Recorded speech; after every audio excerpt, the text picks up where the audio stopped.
Retornando aí o nosso trabalho, gente. Então, eu estava falando sobre as classes sociais em Esparta, né? Então, o Espartíata, que era o cidadão da cidade de Esparta, ele era criado para ser guerreiro desde os 7 anos de idade, né? Então, os homens eles eram mandados para acampamento, tirados de perto da mãe, e lá eles aprendiam eh, técnicas ligadas ao militarismo, né? Então, solidariedade, honestidade, esperteza, né? Esperteza, cuidavam do corpo, né? Principalmente do corpo, porque eles iam ser grandes guerreiros, né? E as meninas também tinham uma educação voltada para a guerra, né? Para ser grandes guerreiras, mas era mais voltado para a questão da maternidade, né? Porque se acreditava que uma menina que tivesse um corpo são, né, seria uma boa mãe, seria essa a ideia, né? Alguns autores dizem e relacionam as mulheres como participantes também do governo em Esparta, né?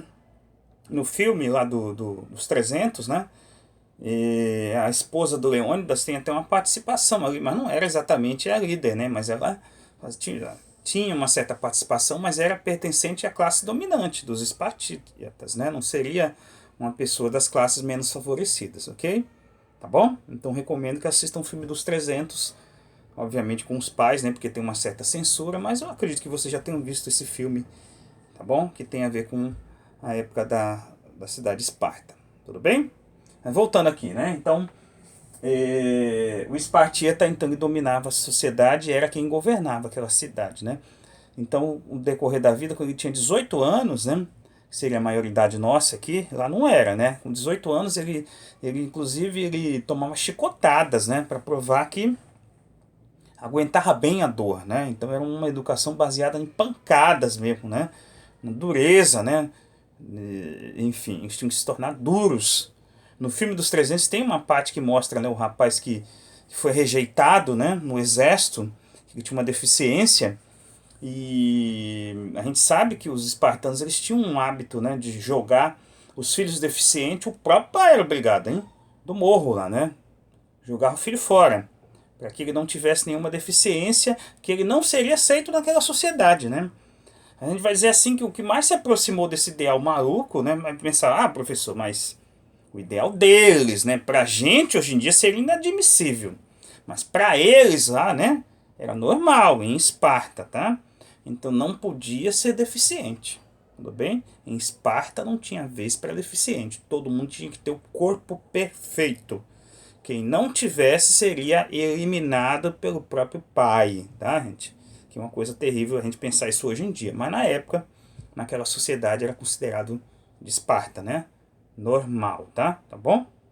Mas voltando aqui, tá? Voltando ao que a gente estava falando. Então, existe uma expressão que a gente fala, né? Lacônico, né? Que tem a ver com pessoa que fala pouco. Como eu mesmo, né? Eu aqui, professor Paulo, né? Sou uma pessoa de poucas palavras no dia a dia. Tá? A pessoa lacônica é que ela fala só o necessário, tá? De onde vem essa expressão? Vem do exército espartano, né? Que o soldado ele era obrigado a manter, na medida do possível, silêncio, né? Tá? E também relacionando com a região, que é a região da Lacônia. Tá? Então, por isso, lacônico vem de Lacônia, região onde ficava a cidade de Esparta também, é uma pessoa, hoje em dia lacônica, que costuma falar pouco. Ok? Mas, enfim, o Leônidas, por ser um homem rico, né? E o líder, ele tinha o direito de ir para as guerras a cavalo, né? No filme a gente não vê muito isso. Os outros soldados que iam a pé eram os hoplitas, né? Eles tinham uma armadura bastante equipada, né? Usavam um escudo e usavam uma lança de 2 metros, né? Quem já viu aquele desenho animado dos Cavaleiros do Zodíaco deve lembrar da roupa, né? Que é parecida com a roupa do hoplita. Depois, essa roupa do hoplita espartano passou a ser também vestimenta das outras cidades gregas também, ok? Tá bom? Beleza? Então vamos continuar. Então, com relação à política, como que era isso, né? Então, somente os cidadãos maiores de 30 anos, os espartíatas, é que podiam participar da política. E ela é dividida em 3 partes, né? Vamos dizer, 3 instituições. A Ápela, que reuniu os cidadãos, que eles propunham as leis, né? Como se fosse a Câmara dos Deputados, vamos guardar as devidas proporções, né? E eles eram que seriam os caras que iam fazer a eleição do Eforato e da Gerúsia, tá bom? Então seria como se fosse uma eleição indireta, se a gente fosse pensar, né? Hoje em dia, comparando com a nossa democracia, né? Eram 5 os éforos aí no caso, né? E eles faziam a parte do governo, como se fosse o poder executivo. Se a gente fosse pensar com os padrões de hoje em dia, o caso o eforato. E era só 1 ano, tá? Desse trabalho aí. O caso da gerúsia, a palavra gerúsia vem de geronte, né? Geronte é o idoso, tá? Daí a gente usa a expressão geriátrico, pessoa de idade, tá? O médico geriatra, que cuida das pessoas de idade, tá bom? Então, geronte, gerúsia se refere às pessoas de idade, na época maiores de 60 anos, tudo bem? Que estariam nessa situação até o final da vida, né? Tá? Eles eram como se fosse o Senado de hoje em dia, né? Então eles propunham leis, faziam julgamento dos crimes e, além disso, eles aceitavam ou não as propostas da APELA, tá? Tá bom? Lembrando que com 30 anos de idade é quando o cidadão tinha o direito de participar da política, tá? Antes disso ele não podia, mas ele era obrigado a ficar no exército até aproximadamente 60 anos de idade, ok?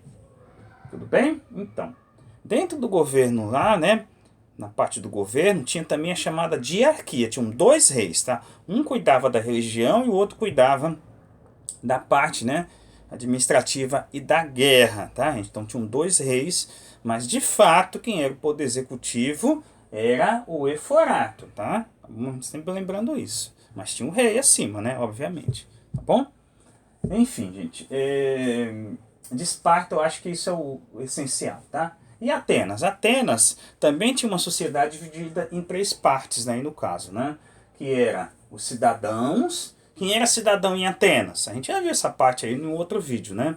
Eram as pessoas maiores de 18 anos que tinham pai nascido também em Atenas. Depois, independente da época, até o avô, né? Então ficou mais difícil ser cidadão. Então, quando uma pessoa não nascia em Atenas, ele era considerado um estrangeiro. Já falei isso também. Sempre vou lembrar isso aí para vocês, tá? Se chegasse um espartano lá, ele ia ser visto como um estrangeiro. Então, ele nunca seria um cidadão nessa cidade, a não ser que ele fizesse algo espantoso, né? Que eram chamados metecos, né? Os estrangeiros, que eram tanto os nascidos na Grécia, quanto os nascidos no Egito, por exemplo, né? Chamado de meteco, tá? Eram ex-escravos também, que tinham conseguido essa liberdade, podiam, né, exercer uma função geralmente ligada ao comércio naquela cidade, tá bom? De Atenas, aí no caso a gente está falando. E os escravos? Os escravos eram prisioneiros de guerra, né? Tá? Então, teve uma época que a pessoa que devia também era considerada escravo, mas depois essa lei caiu por terra, tá? Com o passar do tempo, passar dos anos aí no caso. Que era bastante injusta se a gente parar para pensar, né? A pessoa ser punida por ser pobre, né? É uma coisa realmente abominável, né? Mas naquela sociedade a gente vai lembrar que era uma sociedade muito diferente da nossa, né?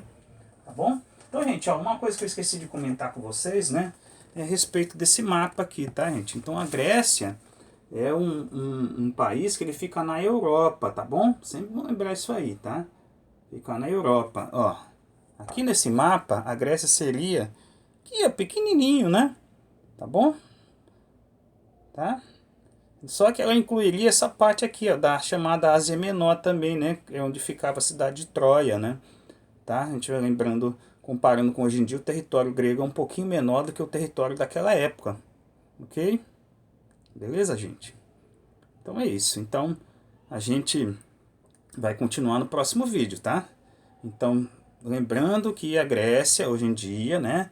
Ela é um país europeu, né, que reúne todas as cidades como se fosse uma coisa só. Naquela época não, as cidades que ficariam, né, na Grécia, elas eram independentes entre si. Então não havia uma unidade, né, como a gente imagina hoje em dia, tá?